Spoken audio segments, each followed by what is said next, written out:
So this is your mock for your optional sociology, right? Yes. So before starting the questions related to your syllabus, tell me why have you taken sociology as your optional, and was that your subject in your graduation or post graduation?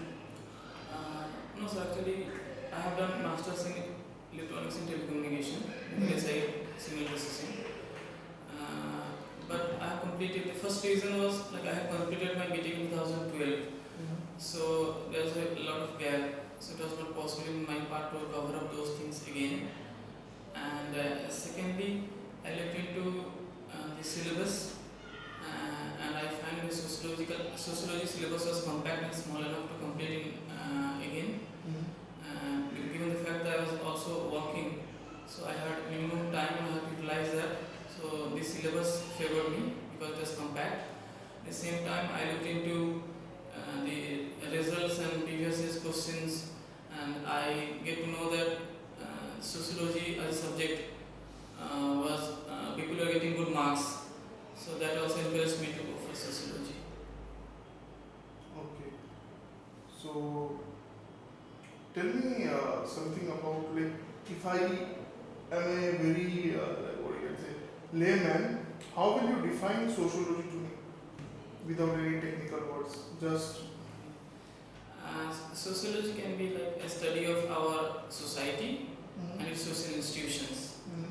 For example, like the study of human beings, how they interact with each other, and their institutions like religion, what religion has to play in society, a role, about political institutions in society, how what are the how they how these political institutions perform their work in society, and we read about education, about family, in terms like what are the types of family we have, and how this family helps in socialization and upbringing of the next generation. So all these things about our society that we read is sociology, basically. okay. So who is said to be the father of sociology? Auguste Comte is said to be father of sociology because he was the one who initiated this process of sociology. He called it social physics because he wanted to have sociology as a branch of science and did it in that way, positivist way. He wanted to have it similar to the other social science, other natural sciences that we have. He wanted to make it experimental and generalized so that the theories of sociologies could be applied to all aspects in different time span as well. Can you tell me what is the relation between sociology and economics? Yes, sir. In general, sociology is a broader term. It studies all the aspects of society. But when we come to economics, it studies about the production of the society. Like what are the goods and services it deals with. And at the same time, if you look, the economics has specific parameters like demand, supply. These are specific economic variables it deals with. But sociology, it has a wider scope. It deals with all the aspects of society. And if you look at economics, it is like more scientific. The theories or definitions of economics are applicable to, it can be generalized and is applicable to globally also and in different time span also. For today, it is the same theory can be applicable after some years also. But when we talk about sociology, because we are dealing with human minds, which have their own consciousness, and they can vary in thinking and at different situations at different time. So it's not easy to generalize sociology, but economics we can generalize and it is more scientific and experimental in approach. Okay. So tell me what you mean by social distance and how it is measured. Yes, sir. It's like about the restrictions that one wants to place on others. That's a social distance. If you take example like if you take an example, like a person, if you ask him like, do you want to have Muslims in your country, for example, and second statement would be, do you want to have Muslims in your state, and third would be, do you want to have them in your neighborhood. So this is the scaling pattern we can put, and if you analyze, we can give scores to this 0, 1, 2 in that form, and we can check, right, if it is like if 0 is for the minimum the distance they want to have, right, and in that case they would, if they say no to the first statement, that means they don't want to have them in the country, that is the maximum social distance they want to maintain. And suppose for the third statement they say yes, we are ready to accept them in our neighborhood, that is the minimum social distance they will have, that means they are good enough to allow them in their neighborhood, and the social distance is the minimum in that case. Okay. How it is measured? How social distance is measured?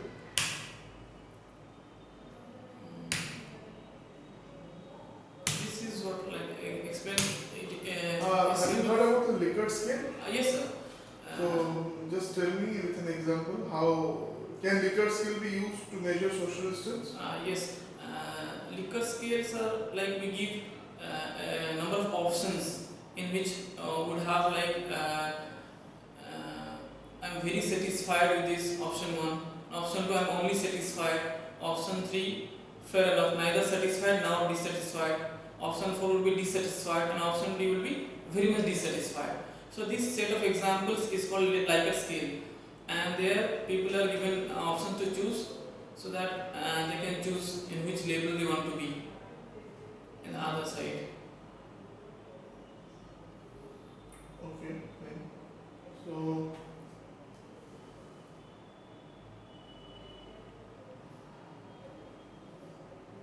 sociology is value free, or what do you think? It is value laden, or it is value neutral, it is value free? Because we are dealing with human minds, and even the sociologist who is going to do research, he could have his personal biasness, his personal likings. So it's not easy to completely do sociology research that value free and value neutral. Would definitely have different aspects of values in different steps. For example, while selecting a topic of research, a sociologist may have his own preferences, own likings. While gathering the data for the research, he also can have the methods that he used, that can also have values ladder in it. And while analyzing those things, again his personal ideas can come in. While putting it into theories, his personal preference can come in. And finally, for testing also the tools that we are using. So at every step of sociological research, there is possibility of values there. And different sociologists have tried to put in different laws, principles for us to follow, so that you can make your research value free.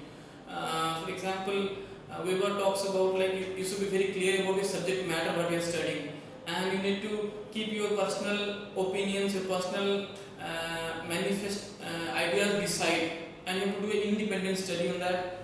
And finally, it also talks about Verstehen, that is your action empathy. In this, you need to put yourself in the shoes of observer to understand his views rather than putting your views in that place. For example, if a Brahmin studies about caste system, right, he should not look from Brahminical point of view. In that case, he may feel that this is justified because he is a Brahmin, so he may justify the acts of Brahmins. So for him to do a value-free and objective study, he had to look into it from a common man, keeping his identity aside, and that would make sociology better work. Okay. So you have studied all the major contributors to the field of sociology, Yes. social thinkers. So let us discuss them, their contribution one by one. So in short, okay, just within 1 minute, in short, you describe the contribution of first Karl Marx. Marx's biggest contribution is historical materialism. He talks about how the society changes, from first he talks about primitive communalism, from that to modern societies, how it changes, and because of the material aspects of society. He says how the material aspect changes society from primitive communalism to slavery system, then to feudal system, then capitalism, and he foresees that in future, because of this exploitation of proletariats, there will be revolution, and this would lead to a communist society again in future. This is the first of Marx he studied. And then he talks about class struggle. He was very much interested in capitalist society. So he says that because of the exploitation, currently the proletariats, they are a class in itself that doesn't have that consciousness to rise and rebel against the bourgeois who are exploiting them. But because of mechanization, the time would come when the middle layer, the petty bourgeois, who will because lose their jobs, lose their work because of the mechanization, and they will have come and mix with the below class, so the proletariat. And then these people will bring in ideas. They will mobilize the lower class, and at that time, this class in itself will turn into class for itself. They will rise and revolt, and finally you will see the revolution, and then the class struggle will happen, and that would lead to your next communalist society, a stateless and classless society. And finally Marx talks about alienation also. He says that at ancient times, a single person was doing a complete work. For example, a potter, he was completing his work, so he was getting happy, and he was feeling the experience of that work he does, so he was satisfied basically. But in current scenarios, in capitalist world, because of lot of division of labors, what happens is he does only a small part of work, not the complete work, and in that sense he cannot credit the complete work to his name, and in that sense he does not feel completely satisfied, and this is what is leading to alienation. These are the works of Marx. Now coming to Weber, Weber has first talked about ideal types and social classes. Verstein. Really, Weber was of the view that we should not copy natural sciences and try to act like a science, and at the same time we should not say that we are not a science. Rather, we should develop our own tools and techniques to study society. In that sense, he gives the ideal type. And he also talks about different social actions present in society. And he talks about direct actions, word actions, about affective and traditional actions in society.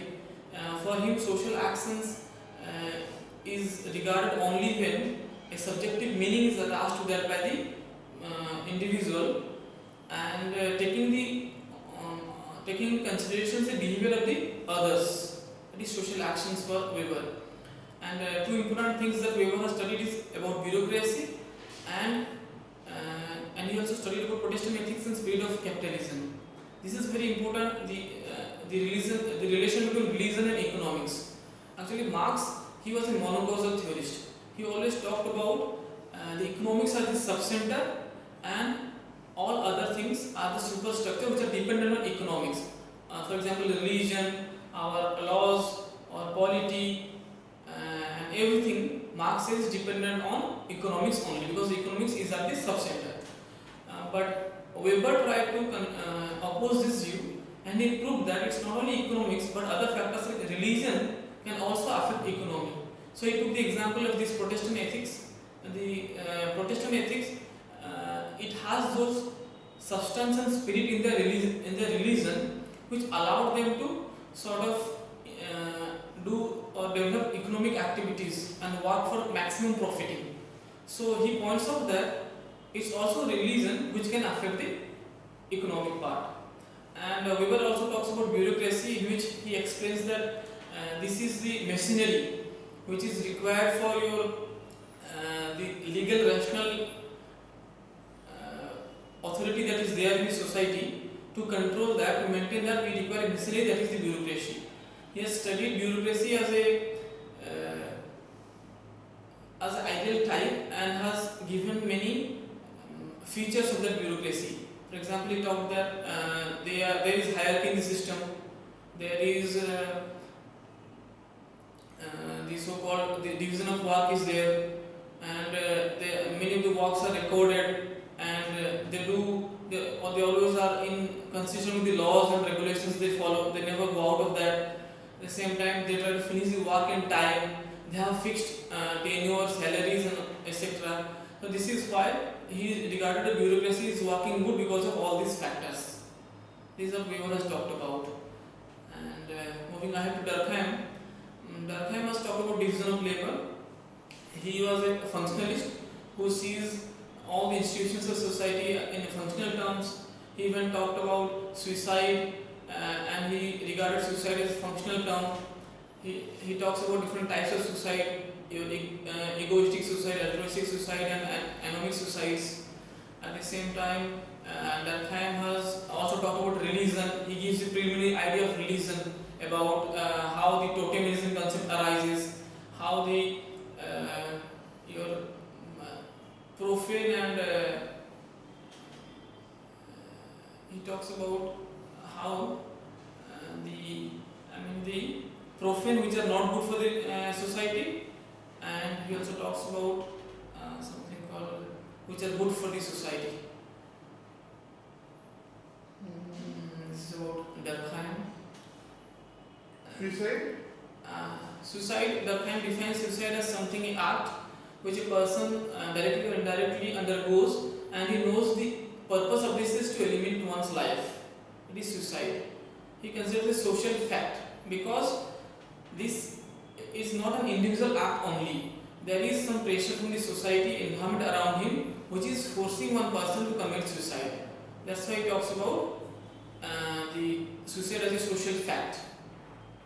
He also gives different parameters which are responsible for your suicide. Like he talks about if a person's connection with society is good enough, if he is very much religious in nature, if he has very much understanding and connectivity with his family, in that case the suicide rate will reduce. And at the same time he talks different types of suicides like your egoistic suicide, altruistic suicide, and anomic suicides.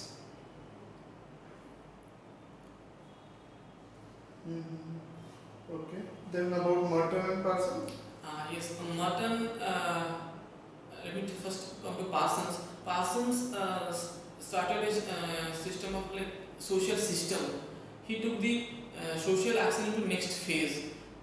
He defined social action as something where there is a actor and there is a goal to perform, and there are certain normative and situational constraints to it. So when these situational constraints are overcome, then only a person can achieve his goal, and then only these social actions can be performed. And he talks of different types of social actions, and he also talks about that when these social actions is institutionalized, it forms a social system. So he talks about moral social systems, he talks about some expressive and cognitive social systems, and he combines all those things to form a complete social system. At the same time, he also talks about your functional prerequisites, and he gave that Azharuddin model. He says that every functions to perform correctly require some preconditions, and these preconditions he calls them as functional prerequisites. And this Azharuddin model, he talks about adaptation, goal orientation, and integration, and L for his latency, I guess. So these are all things combining. He said these are required for a functions to perform, and he calls it the Azharuddin model. And after that, about Merton talks about latent and manifest functions. He says these functions, the latent functions are those which are in the manifest functions are those which are intended. They are known to a person. They are visible. At the same time, the latent functions are those which are unintended, which are hidden. He gives an example to differentiate between the two. He talks about the American tribes, Hopi Indians. He says that when during the dry seasons, they come out and dance and spray water in the lands. No? At the first sight, it will feel like this is an irrational thing because there is nothing to dance and the rain would come. But if you look to the latent side of it, this is creating a sort of solidarity between all the members of society in this hard time when there is no rain. So this would give a rational meaning to it. So this is how he differentiated between manifest and latent functions. Then he talks about your conformity and deviance. He says that if your means of achieving a goal, if means is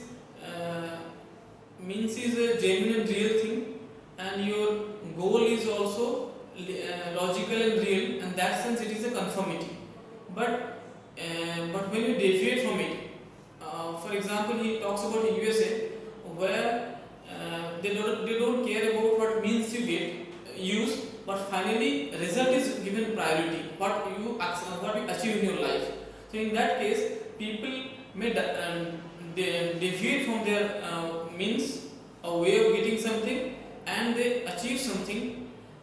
So this is the deviance behavior. He talks about different types of deviance, like your retreatism, where you don't have any means and goals. We talk about innovations, where you achieve any sort of means but you get the result. That is innovation for him. So he talks of different examples in this conformity and deviance.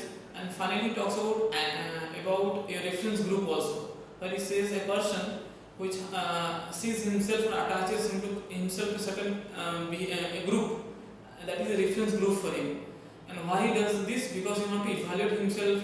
He has some passion to look up to that group. He wants to be like them, or he wants to achieve. He wants to evaluate his achievements.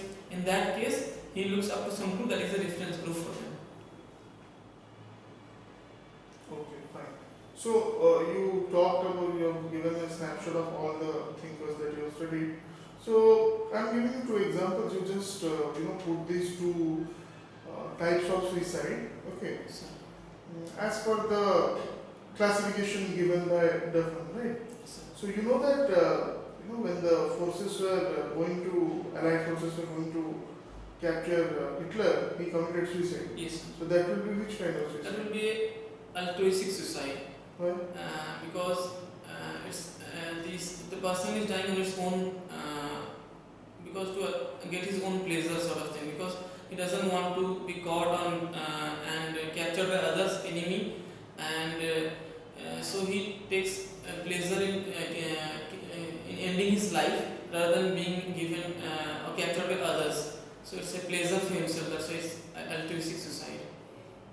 Okay. And recently there was a case in Odisha where there was allegation by a assistant professor or lecturer that she was sexually assaulted and all, but there was no action and she committed suicide by hanging. That will be example of which kind of suicide? That would be an anomic suicide. Why? Because he could not bear the justice. Okay. Then give me a situation where we can get an example of egoistic suicide. I'm sorry, I would like to correct that. This would be an example of egoistic suicide. Because the values of that girl that could not match up with values of society. She wanted to have justice, and because society could not meet her expectation, that's why she was hurt, and her ego, so to say, was hurt, and that's why she committed suicide.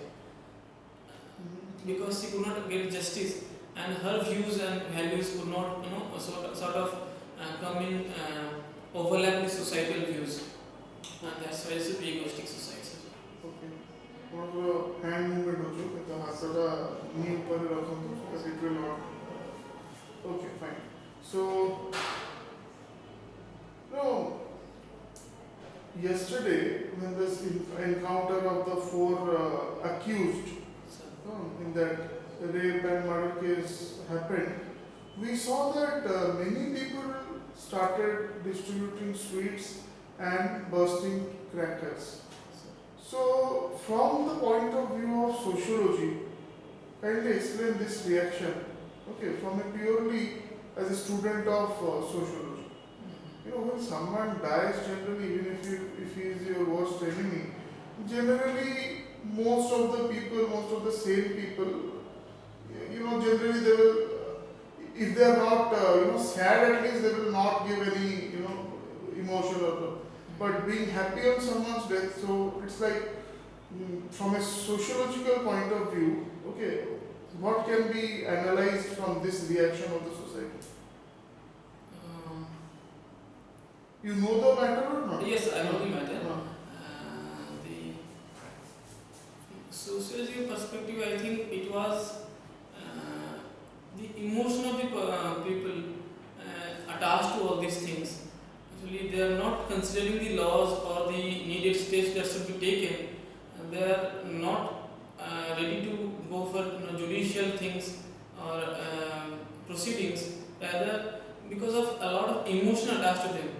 It was like many of them came out after the incident to protest and agitate for these issues, and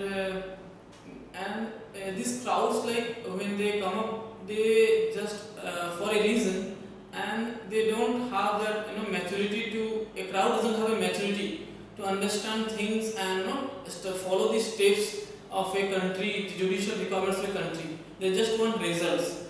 So as this happened, and this is the way they see as a success for them, because if you take other examples in Nirvaya case 2012, the judicial could not give quick actions. A lot of time was taken, and still they could not get quick response. So here, because they achieved something at a very short time, so they thought it was a success and a win for them, and that's why they started celebrating and giving Swiss. Okay. So,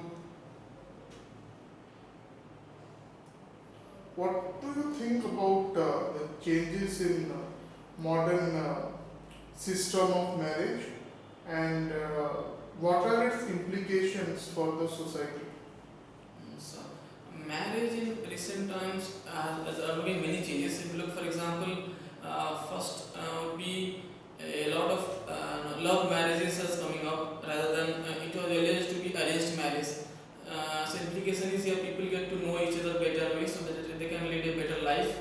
And next, because of many regulations like the Hindu Marriage Act 1955, the incidence of polygamy is banned. So people, even Islam where it is allowed, still people are going for monogamy in recent times, not polygamy. And next, if you look at other examples here, like other laws, like recently homosexuality was decriminalized. So special types of marriages are happening, like same-sex marriages, gay marriages are taking place in recent times. And also the cases of divorce are increasing, because in recent times it is no more treated as a taboo for the society. At the same time, laws have become very linear and easy to access to the public. So if they are not ready, they are going for divorce. That has been made easy for them. And special, like since Sarda Act 1929, this has helped to increase the age of marriage also. So we are not getting that much more cases of child marriage. The age of marriage is also increasing. These are the few changes in marriages in recent terms. Okay. So, generally when there is a marital discord, what should be the role of society, and what is currently the role of society? Suppose there is a person, Mr. X, okay, as a student of sociology. So suppose he has just got married, and after, let's say, 3 or 4 months, he is having some problem. Both the husband and wife are having some problem in the marriage. Okay, so they have come to you for some advice, right? So, what advice will you give them chronologically? What they should do, and so firstly, we should advise them to, there must be a scope for like repatriation and understanding between them. They can be given some time of gap, so to stay separate, so that they can understand their relations and what difference it is causing. And if staying together is causing issues, so if they stay for separate for a few days, they would understand that what was the issue and what is the need of person. at the instant when a person is in heat of mind, he may feel like divorce is the only way possible. But once he stays out and some time passes, then he may realize the importance of that relation and he may not want to get separated. So we should allow them some time to repatriate and also some advice of seniors can be given. They can share their experiences, like these things happen. What are the issues you both face? You can talk to each other in a calm way. So this is the problem I'm facing, and the way forward. No, if we can together look into these issues, and if both can compromise a bit, if then relation can go ahead, and that would be the way forward, I think. Okay, so according to you, that will be the way forward. Yes. Okay. Any help the government is giving to such like couples, if you know? I think once the case goes to the court, even the court doesn't give directly, instant divorce. It provides them time, at least 3 months or 6 months time to understand, because the court also knows that if they stay, it is heat of the situation. If they stay separated for some days, if they understand that it doesn't mean a divorce, then they can again come together. But if finally after 6 months also they feel they should not stay together, then the court allows the divorce. That's the only thing I know. Okay. So tell me something about what is social stratification, and currently, based on the economic stratification, how is Indian society divided? Yes, sir. The stratification is it's the division of our society into different stratas in hierarchy way. The stratification as a types of stratification has been given by Sorokin. He defines it as vertical stratification and horizontal stratification. Vertical stratification, best example you can see our Indian caste system, where we have different castes, Brahmins, Kshatriyas, Vaishyas and Sudras and so on in vertical order stratification. And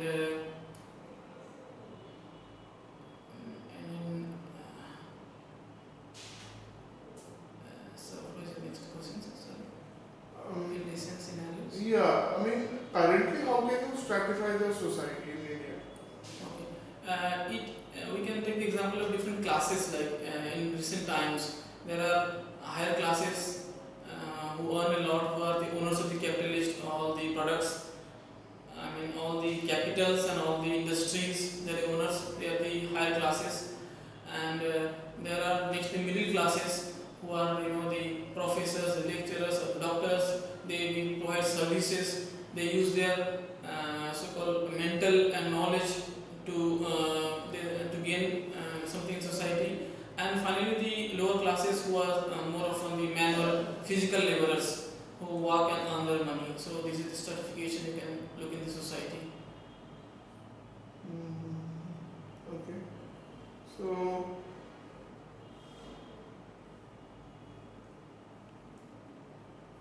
can you differentiate between vertical and horizontal mobility, social mobility, Yes. with an example of each? Yes, sir.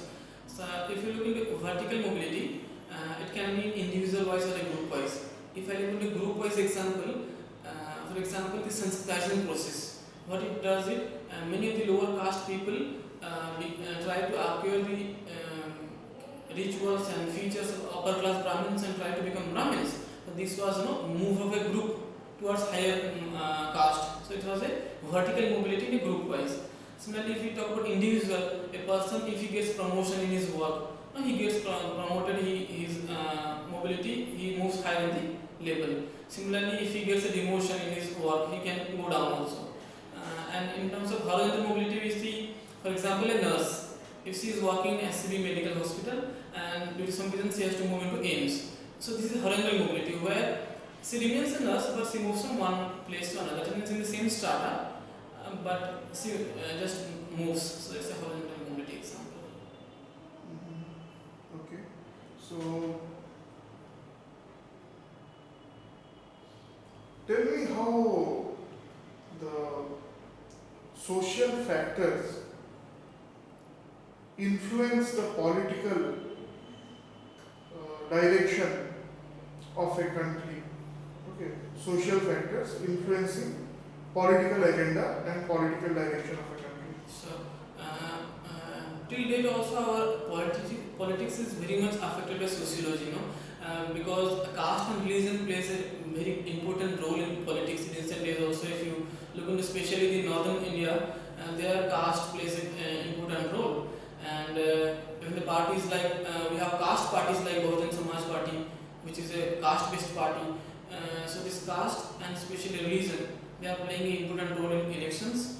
The political parties use them as tools for vote banks, and try to impress them and get votes for them. And at the same time there are different social issues which became burning issues for elections during elections, like what are the developments party has done for the society, what are the education level, or what are the health issues the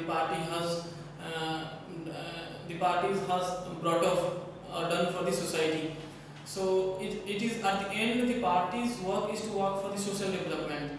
So that's the reason they also try to bring different schemes, which is very much essential for the society. This I feel like it is very much linked, the politics and society. So as long as the political parties can live up to the aspects or ambitions of the society, then only they can achieve something, get votes in the elections. So they have to work hard to please the society and persons. Okay. So, which is your home district? Kendrapada. Kendrapada. There is some tribal population there, tribes are there? Not much, sir. Not much. No. Which is the main tribe? Okay, if you take Odisha in general, which would be the main tribe?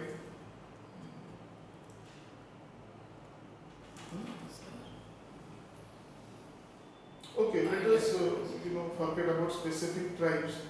Overall, do you think as a student of sociology that the problem of indigenous people, okay, let's say in India or in Odisha it's the tribals, it is the Aborigines in Australia, it is the Red Indians in America. The indigenous people, their problems and issues, what is the general nature of the society or reaction of the society towards them? Can some commonalities be established between how different nations and different governments react or act to ensure that the indigenous people are given equal rights?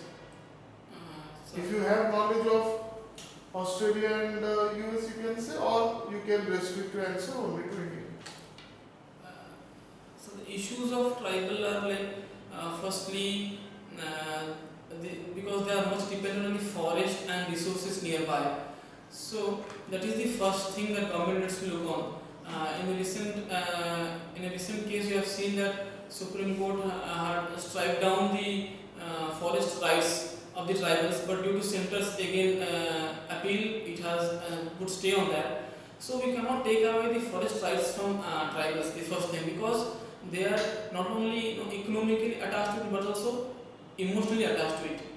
Forest is like a home for them, and they depend completely on forest items. That is the first thing, that we need to keep giving them the forest rights so that they can use the primary products for their utilization and livelihood. And next is, we have seen that in many cases the development works that is leading to displacement of tribes. And the compensation that they are given may not be sufficient. So we must note this, that while any development work is done in tribal areas, they must be given good compensation and also rehabilitation facilities, right? Because they live in a group. So if they are given compensation and they are not rehabilitated to any other places, and they may find it hard to live in this urban world where the culture is a bit different from theirs. So they must be allowed to live in those groups that they are familiar with, So we have to rehabilitate them in such places where we can again restore their complete village sort of thing in other places, so that they live together, and this would give them their social security, their psychological security to say, so that they can live a dignity, life with dignity. And one more thing is like because many resources are found in these tribal areas, minerals and forest, so many industries try to go there, and there is migration, a lot of migration to these places. So this migration is creating a lot of problem for them. The current population is sort of in many places these tribals are only few persons left. So this is creating a demographic inversion for them, and is not a good sign for them, and this may lead to complete extinct of their culture and that. So we must try to help them preserve their culture in a way also, and by limiting these migrations and allowing them to take care of their places, and that would be the things. Okay. So you know the processes of Sanskritization and modernization. So, So give me two similarities and two differences between them. so Sanskritization is like the movement from one strata to another. Right? But when we talk of modernization, so we think about getting those cultures, which are liberal cultures, and mostly the which are coming from the western side, their way of living, their standard of living, their cultures, not only in terms of food and clothing, because that would be only westernization. But when we get their liberal ideas, so for the steps that are taken for complete social development, they are like, for example, their way of education that can be brought in here, and we can get higher good technologies from them. This would be modernization. In terms of also thoughts, like secularism, we cannot be like a ancient or a religious society. The idea of secularism is from them, in which the religious pluralism is allowed. So in that case, you can be called as modern when you allow liberal thoughts, freedom of speech and like expression to all, and secular thoughts. So these all the thoughts would make us modernized. But when we are talking about Sanskritization, it's just about your